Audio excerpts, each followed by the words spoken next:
Awesome day for it. That's kind of fun.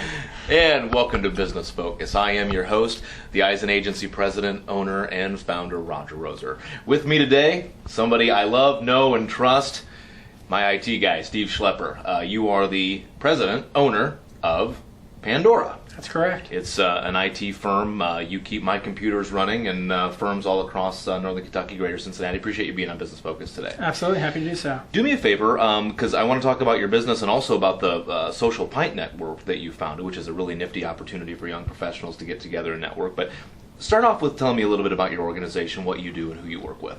Pandora is basically Pandora Computer Service. Is basically for residential and small business computer repair consulting. Basically, we come out and help you with anything computer IT related, whether it's questions with your iPod or camera or just getting the right computer that fits your business needs. Right. If other business owners are like me, you have Steve on speed dial because things happen with computers, unfortunately, and thank goodness there's folks like you that exist. But what do you think that most small business owners don't understand about IT, and what should they know a little bit more about? A lot of small business owners try to do it on their own without even asking for any advice or any recommendations. Right. So a lot of times they'll get something that they might have paid more for up front than if they would have done homework or asked somebody that does it on a daily basis, they might have saved money. That's the biggest thing with it, is not knowing when to ask for experts. I mean, Sure. You pay for an accountant or a tax person. Or a PR firm. Or a PR firm. Right. Sometimes you need help with IT as well. Yeah, and you really do. I mean, think about it. When's the last time the electricity went out or whatever? If you're in business and your computers aren't running, I'm not sure you're working at all. Absolutely. And with preventative maintenance or checking in on a regular basis, hopefully you prevent that downtime. Instead of having that, oh my gosh, we can't do anything. Right. Hopefully you can prevent it before that happens and you keep running smoothly. Yeah, you actually will design networks for organizations. Yes. You'll put together computers for them based on their needs.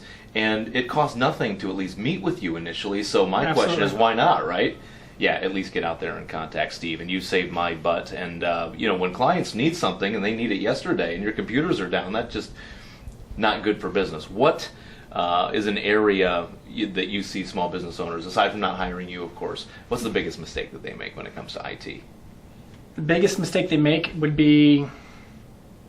Is it just not outsourcing, or is it trying to do it themselves, or is it hanging onto a computer maybe too long? It is. They're usually, as long as it's working, no matter what state it's working in, they will continue using it until it breaks, or they run it until, we're not going to buy a new one until this one fails. Well, what kind of business are you running if you're waiting for your equipment to fail before you buy something new? Right. It's kind of like maybe that's how you run your automobile, but probably not how you should run your business. Now, you've been successful as a small business owner. I mean, you've had opportunities, and you could probably be working for any number of people as their IT, but you chose the entrepreneurial route. Kind of scary, kind of dangerous, but you've been successful. And share with us some of the ups and downs and what made you decide to go out on your own.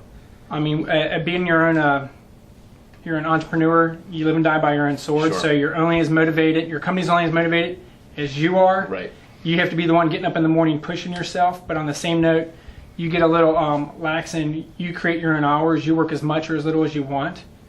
So when you need the business, you're happy to work as many hours as you need. Right. When you have more business than you need, then you can hone your hours a little bit more to work with works with your schedule. Right. Having that ability to be a lot more flexible, is certainly very attractive. But I think you hit the nail on the head. You live and die by the sword. If you're not out hustling and you're not out shaking the trees, ain't nobody going to be giving you the work. What's your secret? The Social Pint Network, maybe, huh? Possibly. You're a great networker. I mean, I always look for other people's experience as well. Right. Not just them looking at me, but I look for others and, hey, how'd you do this? What worked for you? What can I maybe apply to myself, my company? The reason you and I met was a group called Legacy, if that rings a bell to you. And again, to all the young professionals out there, Legacy is a fantastic group, great opportunity to meet some folks. But you actually founded a group called the Social Pint Network. Why don't you share a little bit about that? The Social Pint Network is basically a series of networking events we hold on a monthly basis to bring together small business owners, entrepreneurs, professionals, or just anybody who wants to expand their social network in person. The idea came about because there weren't a lot of good high-quality networking events in the southern Cincinnati, northern Kentucky area for people to go out and expand their contacts and meet more people. and knowing that that's what it was about. It's okay to network. It's okay to shake hands. It's okay to press Correct. the flesh And we and try pass to out make- business cards. And we try to make sure that it's a very warm, friendly environment, that we take the edge off of any type of clicks that might be happening, or you take the ice out of the room, where it's very approachable and you don't have to worry if you're shy or not. Yeah, sometimes, some of the professional organizations around, there's so many competitors in the same room that you can cut the air with a knife. You can feel some of the tension. Social Pint Network is great, and socialpintnetwork.com, if I'm not mistaken, is how folks can get on that. Steve, leave us with one final piece of advice. If you could wave a magic wand and do anything for small business owners, what would you suggest and what would you have them do? I would look around you to the people that you're in contact with on a daily basis and see how their expertise might be able to help and benefit your business. Mm-hmm. Because they're most likely to give that to you willingly, that advice. Leverage those contacts and folks that you know and appreciate and value. And, nothing wrong with asking for a referral now and again. And if you feel that you're doing a good job, yeah, you bet. Steve, I really appreciate you being on the show. Again, how does somebody get in touch with you? They can call me at my phone number, 859-344-8880, or they can reach me on my website at pandoracs.com. pandoracs.com. Steve Schleper, he's the president and owner of Pandora Computer Systems. Thank you so much for being on the show. I appreciate it, Steve. Thank you. Now, we got to get to work on my computers. This is Rodger for Business Focus. Over and out.